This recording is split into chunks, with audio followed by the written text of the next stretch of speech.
If you had to think of one word to sum up your life, what word would you use? At the moment, for me, I think my word would be exciting. Things are quite new and exciting at the moment, and I'm really enjoying doing this. Now, my name is Aaron. Welcome to the Bible Applied. And coming up is the one tip that if you look at 1 Thessalonians, you will never forget. Now, if you're excited about that, please do hit the like button and give this video some support. There are two main sections in 1 Thessalonians. The first section is chapters 1 to 3, and then chapters 4 and 5. You can tell that because he mentions faith, love, and hope at the end of chapter 3 before moving on to the different subject, and then at the end of the book as well. Why don't we read 1 Thessalonians chapter 1 verses 1 to 3. It says this: Paul, Silas, and Timothy, to the church of the Thessalonians, in God the Father and the Lord Jesus Christ, grace and peace to you. We always thank God for all of you and continually mention you in our prayers. We remember before our God and Father your work produced by faith, your labor prompted by love, and your endurance inspired by hope in our Lord Jesus Christ. Let me tell you something which you'll struggle to forget. This whole book can be summed up in one word. What is it? Flour. Flour. I'll have a nice cup of flour, please.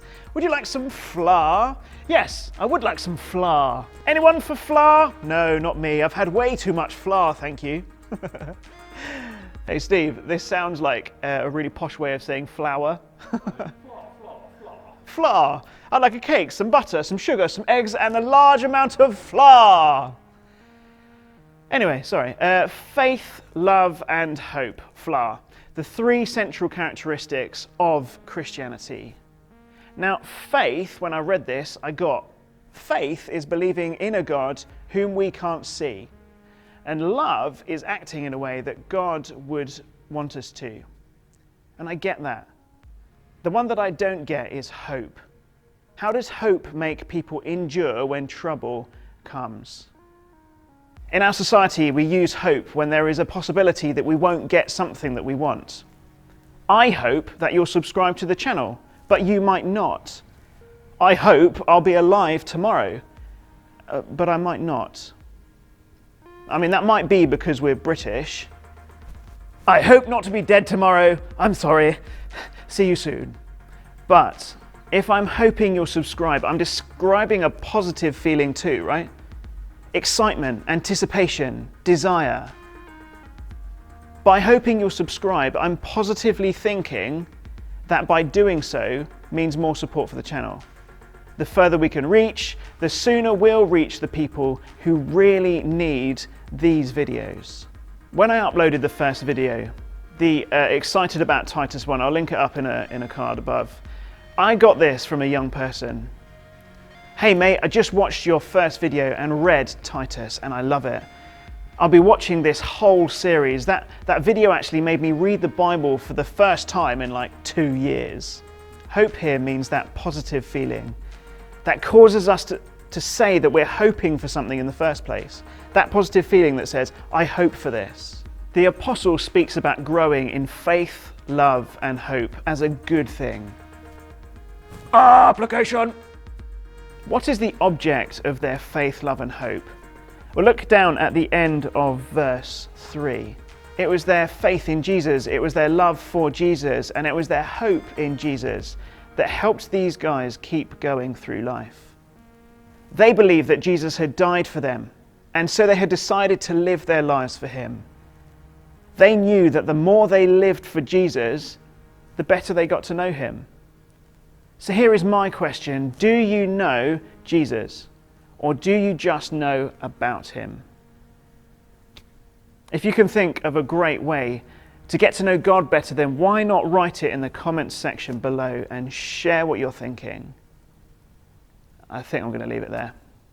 That is 1 Thessalonians chapter 1, verses 1 to 3. And a lot about flour. Yes, it's bad that I really need a wee. Ooh. No, that's huge. Another Steve's challenge. Right, we are ready for another Steve's challenge. Let's see what we've got today. Do something awesome in slow motion. Do something awesome in slow motion.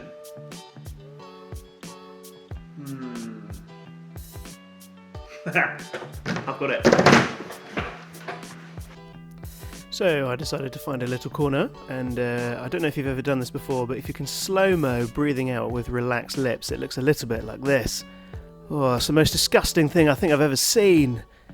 That's awful. Can you see the vibration in the nose? Oh man. Okay, see if you can do any better than that. Now, if you think you can do better than that, then you can upload, you can prove it. So why don't you take a video of yourself doing that, and then you can find a link to the Facebook page in the description below. Through that you'll be able to find the group. It's the Bible Applied group, where people are uploading their own responses to these challenges. See if you can become a Steve's Challenge record holder on that page. I cannot wait to see what you come up with. See if you can do better than me. Alright, I look forward to seeing you soon.